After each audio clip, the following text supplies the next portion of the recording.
Welcome to part 6. Getting on back into this footage. All children have been sleeping rough with no money for the past 3 weeks after their home collapsed. We are at the mercy of mosquitoes. We have no food and some of us have malaria. Nobody is thinking of helping us. Authorities are looking at us from afar as if we were migrating birds. In recent years, flooding disasters have been more frequent in West and Central Africa. That, according to the Notre Dame Global Adaptation Initiative, is a result of intense rainfall, land degradation, and poor urban planning in countries that are among the most vulnerable to climate change. From N'Djamena to Dakar, several countries have seen above average rainfall over the past month, leaving vast areas submerged. Floods have turned the edge of open fields in Sindh province into the shorelines of an inland sea. A staging point for rescue missions, shuttling people to safety. Those from Dadu district now wait and worry for the ones left behind. That's really sad. Village These after are village people's underwater. lives.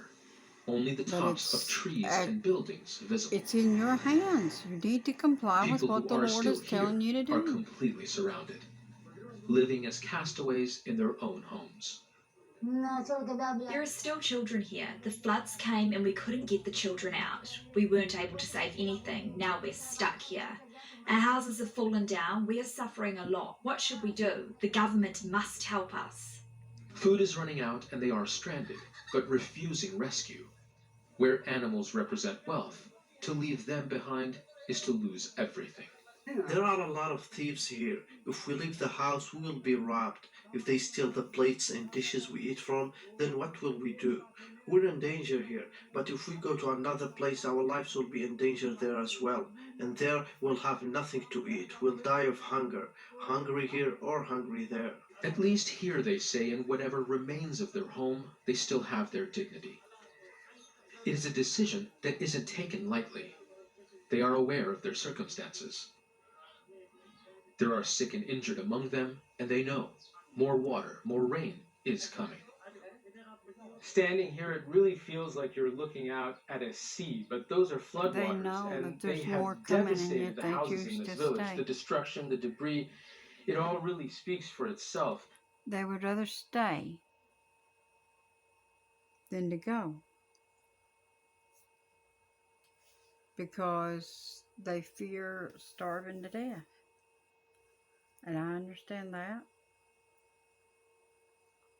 I sure do. It's not an easy decision to make, to just uproot yourself and leave your home.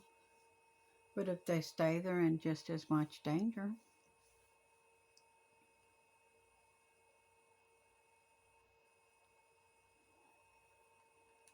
Now, there were about 1,000 people living in this village before the floods, before the monsoons. Now there's only about 100, mostly men, the elderly, and a few children, and they're here to take care of what little property they have left.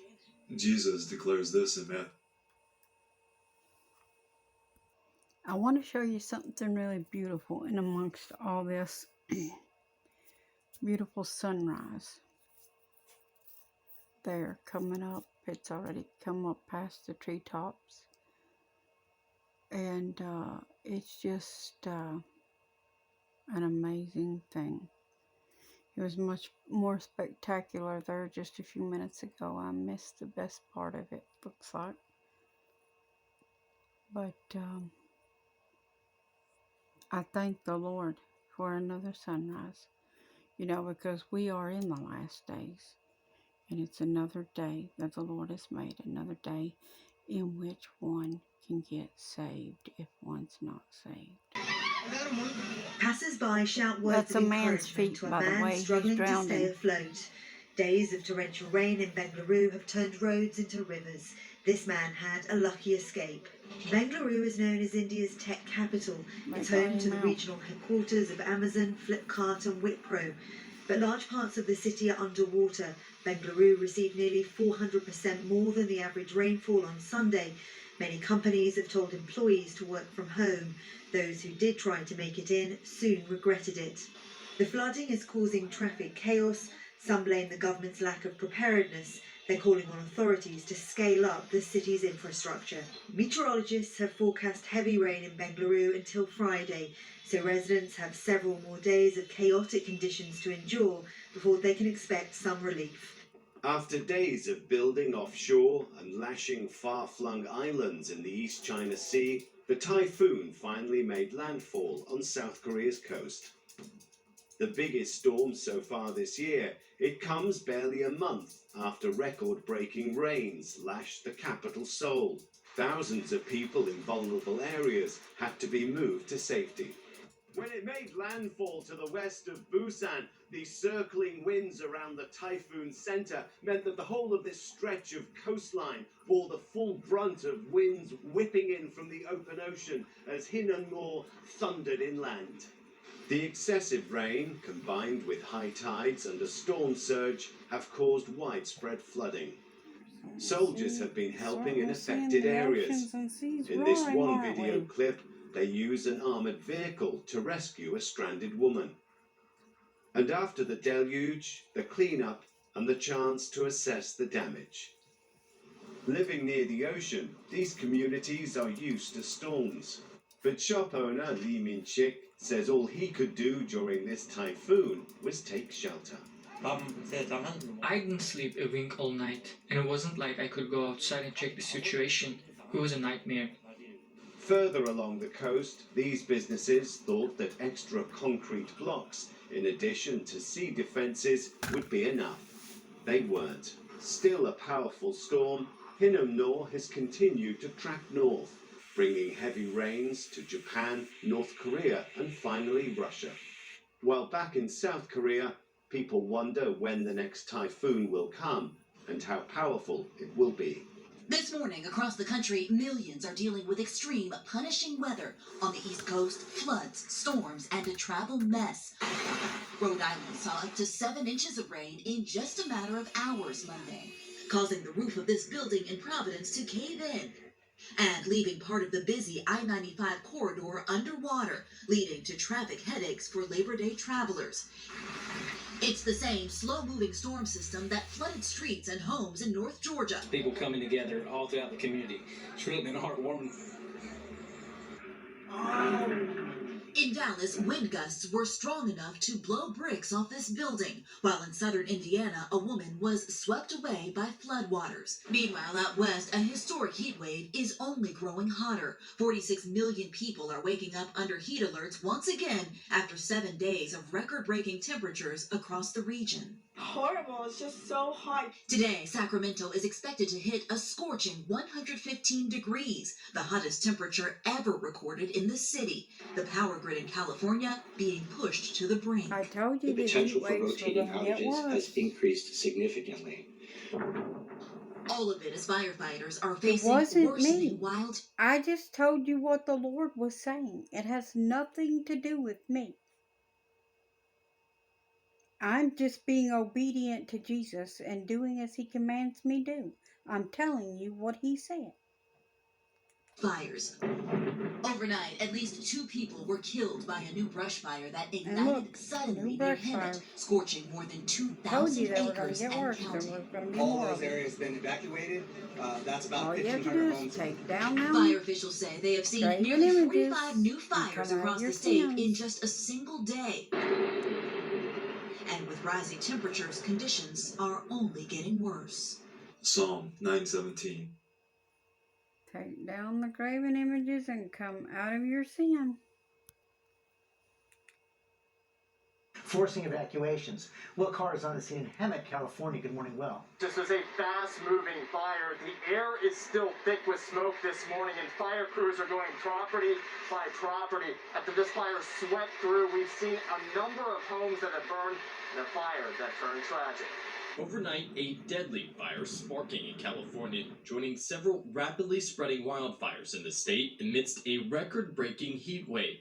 At least 1,500 households forced to evacuate after the Fairview fire exploded in the city of Hemet, scorching more than 2,700 acres, killing 2 civilians. We have a big evacuation order put in place due to extreme fire conditions that we're witnessing right now. This is really the flames engulfing everything, burning homes, destroying cars, scorching structures, burning them to the ground. Firefighters rushing to stop the spread, fueled by dry conditions and strong winds. Lives are uprooted. This is why the ministers need to return to preaching the gospel sternly and preaching what sin is and for people to come out of their sin. The fire's only 5% contained. Over in this direction, it was just a huge black cloud of smoke, and it was coming towards us. To the north, the mountain fire climbing to more than 11,000 acres, burning for its 5th day, just 20% contained. The west reeling from a summer of dangerous heat. California state officials now urging residents to cut down on power to avoid blackouts. We're still in high fire danger here this morning. We're expecting temperatures well above 100 both here and across large parts of the state throughout the rest of the week. In the news these days, we read about and see devastating events, each more unusual, destructive, and unprecedented than the last. They are happening more frequently and more intensely, just as the Bible said would happen just before the return of Jesus Christ. These devastating events are not accidents, nor are they merely the natural cycle of things. Exactly. The world is enduring events that are designed to bring about the end of days. Exactly. They are designed to bring about the end of days. When is man going to get that? Continue to become more frequent and more intense, one has to wonder, how close are we to the rapture and the 7-year tribulation? Joel 1:15. Alas for the day of the Lord is at hand. It shall come as destruction from the Almighty. As the day of the Lord is upon us, I hope you take comfort in the safety of abiding in. Yes, as the day of the Lord is upon us. Thank you to all of you that had sent this to me.